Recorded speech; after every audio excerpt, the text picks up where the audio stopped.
In a small, quiet town nestled in the rolling hills of New England, there was a house that everyone avoided. It was an old Victorian mansion, its paint peeling and windows clouded with grime. Children dared each other to run up and touch the front gate, but no one ever stayed long. The house had a dark history that the townspeople whispered about but never openly discussed. One autumn, a young couple, Mark and Anna, moved to the town. They had just gotten married and were looking for a place to call their own. When they saw the mansion, it was love at first sight. Despite the warnings from the locals, they bought the house, eager to restore it to its former glory. On their first night in the mansion, they felt a chill in the air, but they attributed it to the old house's drafts. As they settled into their new home, strange things began to happen. At first, it was small and easily dismissed. A door creaking open on its own, the faint sound of footsteps when no one else was home. But soon, the occurrences became more unsettling. One night, as they lay in bed, Mark heard a soft, rhythmic tapping coming from the attic. He tried to ignore it, but the sound grew louder and more insistent. Anna was already asleep, so he quietly got out of bed and climbed the narrow stairs to the attic. The attic was cold and filled with shadows. Moonlight filtered through the small, dirty window, casting an eerie glow. As Mark reached the top of the stairs, the tapping stopped abruptly. He scanned the room, but saw nothing out of the ordinary. Just old furniture covered in sheets and boxes piled high with forgotten belongings. Suddenly, he felt a cold breath on the back of his neck. He spun around, but no one was there. Shaken, he quickly descended the stairs and returned to bed, trying to convince himself it was just his imagination. The next day, Anna found an old diary in the attic while cleaning. It belonged to a woman named Eliza, who had lived in the house over a century ago.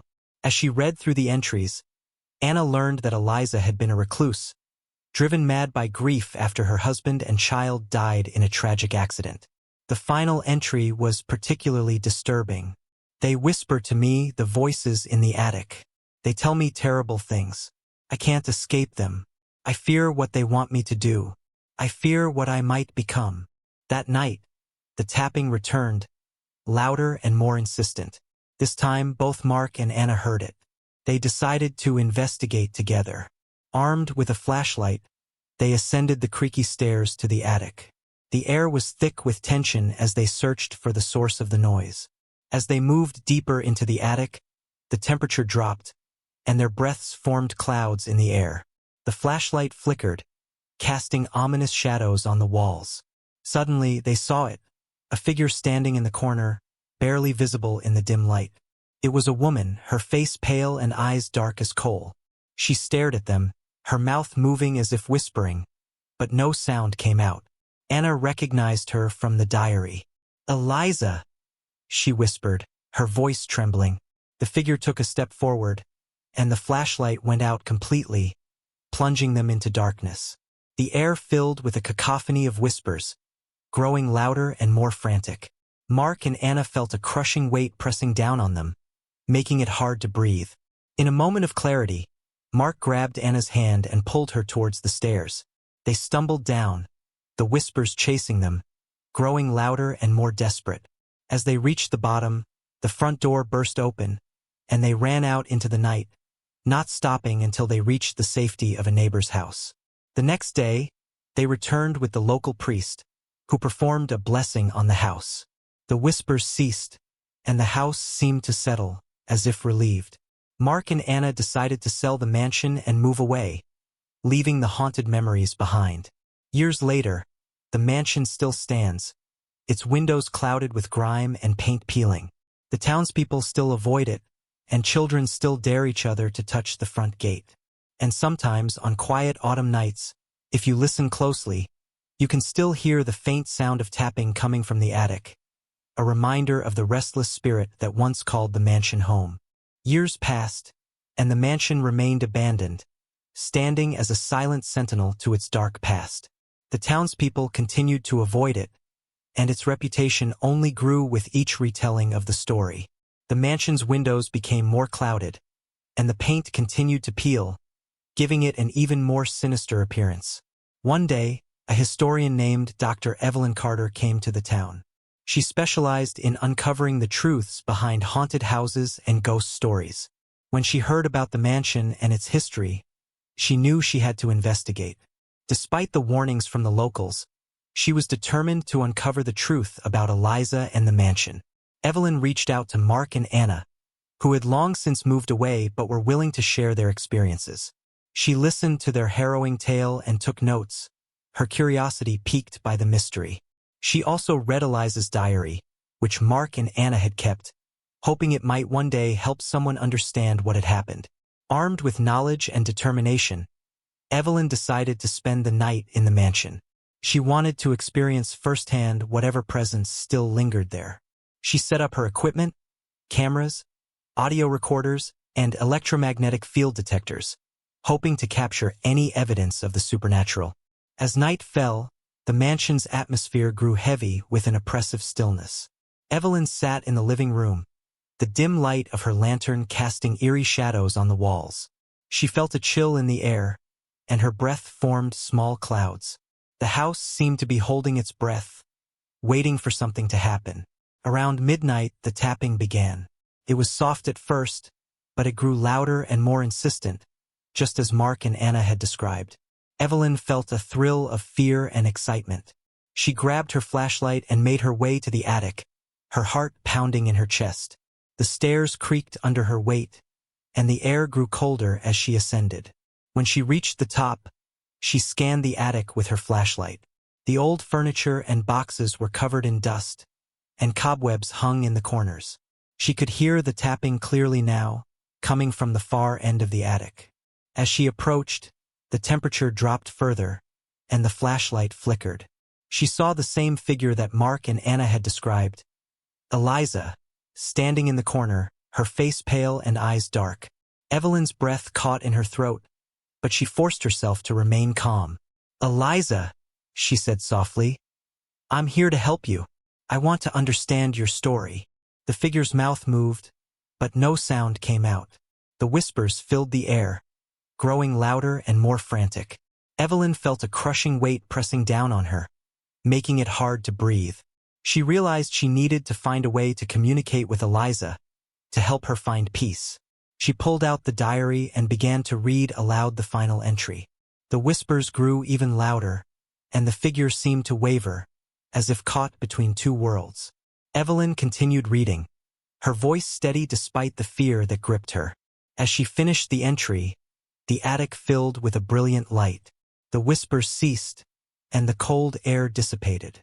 Eliza's figure became clearer, her eyes softening as she looked at Evelyn.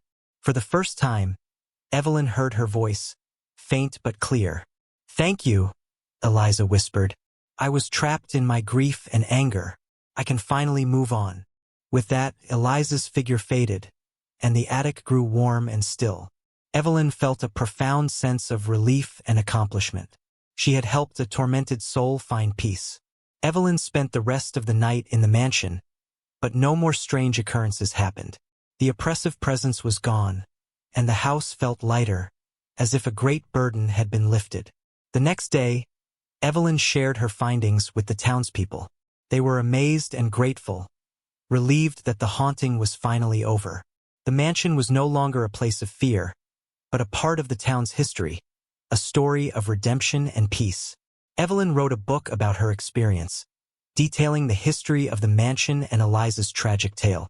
It became a bestseller, and people from all over came to visit the now famous mansion. The house was restored to its former glory, becoming a symbol of hope and the power of understanding and compassion. And though the mansion was no longer haunted, the townspeople still told the story of the watcher in the attic, a reminder of the darkness that once was and the light that overcame it. As the mansion transformed into a place of historical significance and a symbol of redemption, it drew tourists and ghost enthusiasts alike. Among them was a young woman named Clara, who had always been fascinated by stories of the supernatural. Intrigued by Evelyn's book and the tale of Eliza, Clara decided to visit the mansion during the peak of autumn when the house seemed most picturesque and enigmatic. Clara arranged to stay overnight, as many visitors did, hoping to feel the history and perhaps catch a glimpse of any lingering spirits. She arrived at dusk, the setting sun casting long shadows across the grounds. The air was crisp, and the leaves crunched underfoot as she walked up to the grand front entrance.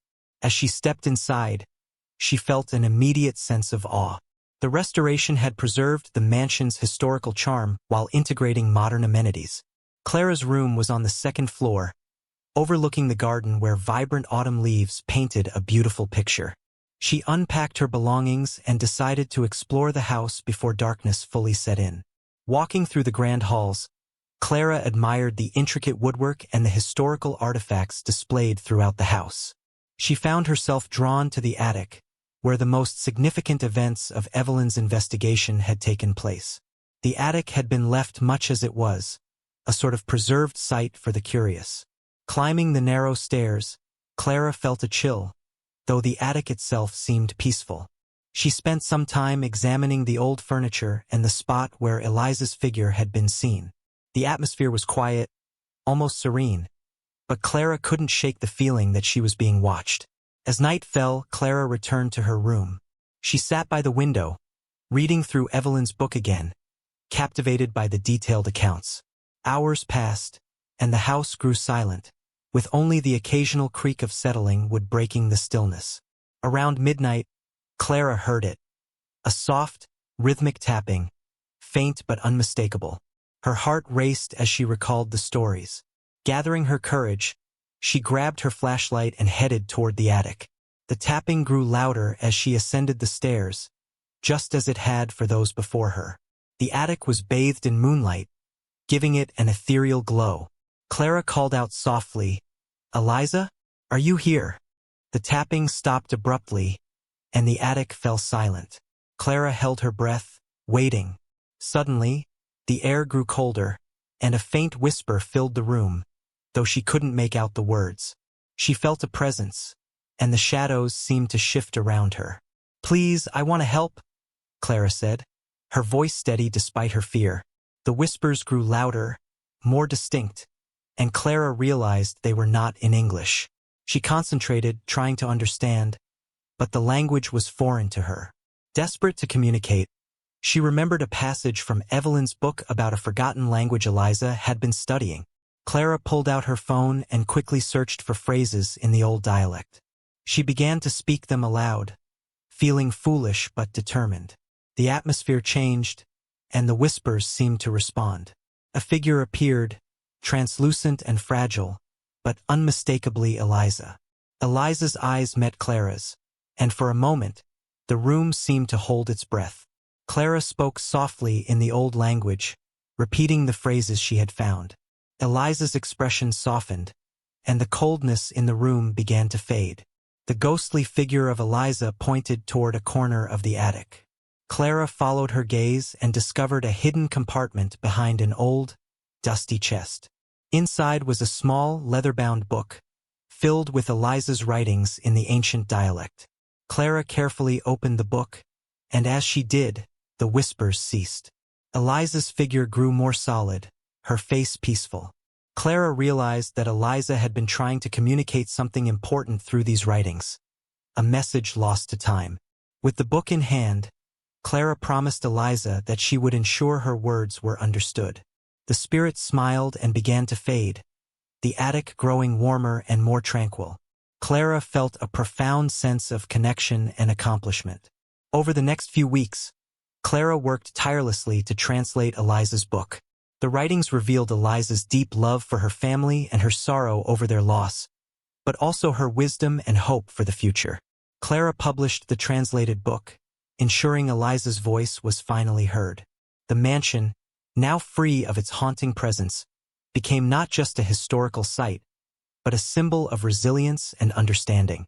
Visitors came not for the thrill of a ghost story, but to honor the memory of a woman who had endured so much and finally found peace. Clara's work brought new attention to the mansion, and she stayed on as a curator, dedicating herself to preserving its history and sharing Eliza's story with the world. The house that was once shrouded in darkness became a beacon of light, a testament to the power of compassion and the enduring strength of the human spirit. Years later, Clara became a well-respected historian and curator, known for her dedication to preserving and sharing Eliza's story. The mansion thrived as a historical site, attracting visitors from all over the world who were drawn to its rich history and the tale of redemption and peace. One chilly October evening, as Clara prepared for a lecture about the mansion's history, she received a visit from an elderly woman named Margaret. Margaret had lived in the town her entire life and claimed to know secrets about the mansion that had never been revealed. Curious, Clara invited Margaret to sit and share her story. The old woman's hands trembled as she clutched a worn leather journal, much like the one Eliza had kept. "My grandmother was Eliza's maid," Margaret began, her voice quivering with age and emotion. "She witnessed everything, the tragedy, the whispers, the madness. But there was something more, something darker that my grandmother never told anyone." Margaret handed Clara the journal. "These are my grandmother's accounts. She wrote everything down, but she was too afraid to share it." Clara's fingers brushed over the leather cover, feeling a sense of unease mixed with anticipation. She thanked Margaret and promised to read the journal carefully. That night, after her lecture, Clara sat by the fireplace and opened the old journal, the pages yellowed with age. As she read, Clara uncovered a series of events that had been hidden for over a century. Eliza had not only been tormented by the loss of her family, but also by a sinister force that seemed to feed off her grief and despair. This malevolent presence had driven her to the brink of madness, manipulating her emotions and isolating her from the world. The journal described strange rituals and dark shadows that would appear in the house, whispering promises of reuniting her with her lost loved ones. Eliza had tried to resist, but the entity's influence grew stronger, pushing her further into isolation and despair. Realizing that Eliza's spirit might not be the only one tied to the mansion, Clara knew she had to delve deeper. She contacted Evelyn, who was now a retired but still highly respected paranormal investigator. Evelyn agreed to return to the mansion, intrigued by the new revelations. Together, Clara and Evelyn prepared for a more extensive investigation, gathering a team of experts in the paranormal, linguistics, and history. They set up their equipment and began to explore the mansion once more, this time with a greater understanding of the darkness that had plagued Eliza. The first few nights were uneventful, but on the fourth night, the atmosphere in the mansion changed. The temperature dropped sharply, and the team heard the now familiar tapping, followed by the eerie whispers.